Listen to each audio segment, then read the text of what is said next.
లేవియకాండము 4వ అధ్యాయము. మరియు యెహోవా మోషేకు ఈలాగు సెలవిచ్చెను, నీవు ఇశ్రాయేలీయులతో ఇట్లనుము, యెహోవా ఆజ్ఞలన్నిటిలో దేని విషయమైనను ఎవరైనా పొరబాటున చేయరాని కార్యములు చేసి పాపి అయిన ఎడల, ఎట్లనగా ప్రజలు అపరాధులగునట్లు అభిషిక్తుడైన యాజకుడు పాపము చేసిన ఎడల, తాను చేసిన పాపమునకై నిర్దోషమైన కోడెదూడను యెహోవాకు పాప పరిహారార్థ బలిగా అర్పింపవలెను. అతడు ప్రత్యక్షపు గుడారము యొక్క ద్వారమునకు యెహోవా సన్నిధిని ఆ కోడెను తీసుకొని వచ్చి, కోడె తలమీద చెయ్యి ఉంచి యెహోవా సన్నిధిని కోడెను వధింపవలెను. అభిషిక్తుడైన యాజకుడు ఆ కోడెదూడ రక్తములో కొంచెము తీసి ప్రత్యక్షపు గుడారమునకు దానిని తేవలెను. ఆ యాజకుడు ఆ రక్తములో తన వ్రేలు ముంచి పరిశుద్ధ మందిరము యొక్క అడ్డతెర ఎదుట ఆ రక్తములో కొంచెము 7 మార్లు యెహోవా సన్నిధిని ప్రోక్షింపవలెను.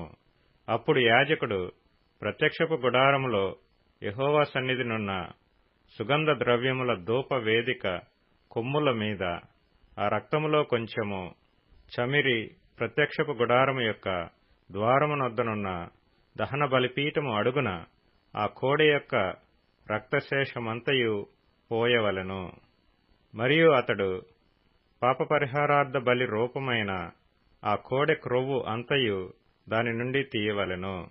ఆంత్రములలోని క్రొవ్వును, ఆంత్రముల మీది క్రొవ్వంతటిని, మూత్రగ్రంథులను, వాటి మీది డెక్కలపైనున్న క్రొవ్వును, మూత్రగ్రంథుల పైనున్న కాలేజము మీది వపను సమాధాన బలియగు ఎద్దు నుండి తీసినట్లు దీని నుండి తీయవలెను.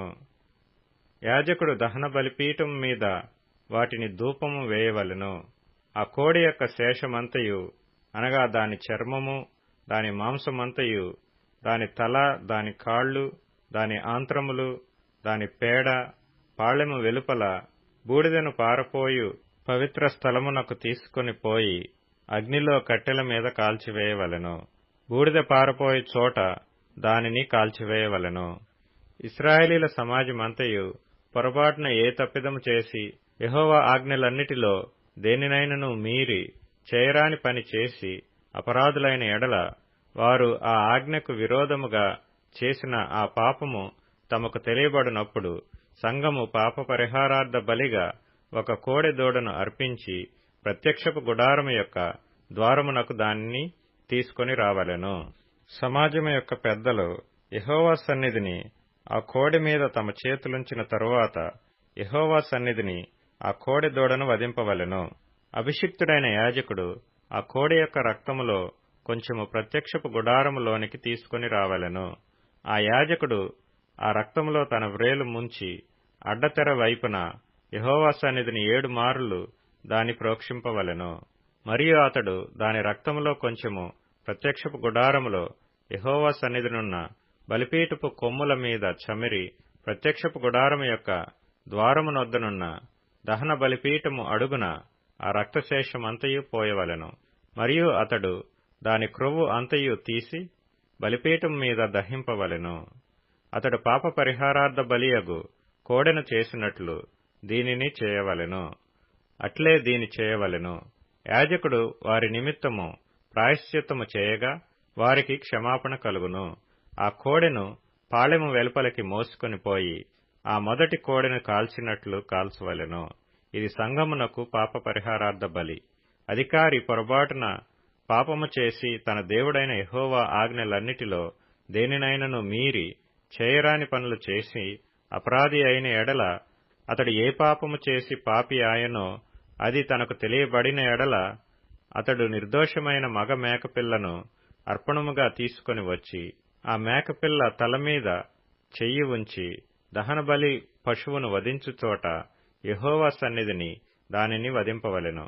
ఇది పాప పరిహారార్థ బలి. యాజకుడు పాప పరిహారార్థ బలి పశు రక్తములో కొంచెము తన వ్రేలితో తీసి దహన బలిపీఠము కొమ్ముల మీద చమిరి దాని రక్తశేషమును దహన బలిపీఠము అడుగున పోయవలెను.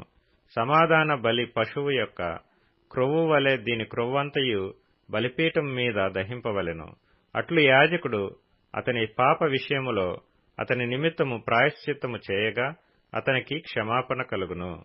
మీ దేశస్థులలో ఎవడైనను పొరబాటున పాపము చేసి చేయరాని పనుల విషయములో యెహోవా ఆజ్ఞలలో దేనినైనను మీరి అపరాధి అయిన ఎడల, తాను చేసినది పాపమని ఒకవేళ తనకు తెలియబడిన ఎడల, తాను చేసిన పాపము విషయమై నిర్దోషమైన ఆడు మేకపిల్లను అర్పణముగా తీసుకుని వచ్చి పాప పరిహారార్థ బలి పశువు యొక్క తల మీద తన చెయ్యి ఉంచి దహనబలి పశువులను వధించు స్థలమున దానిని వధింపవలెను.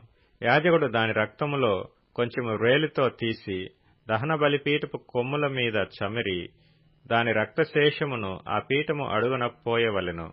మరియు సమాధాన బలి పశువు యొక్క క్రొవ్వును తీసినట్లే దీని క్రొవ్వంతటినీ తీయవలెను. యెహోవాకు ఇంపైన సువాసనగా యాజకుడు బలిపీఠం మీద దానిని దహింపవలెను.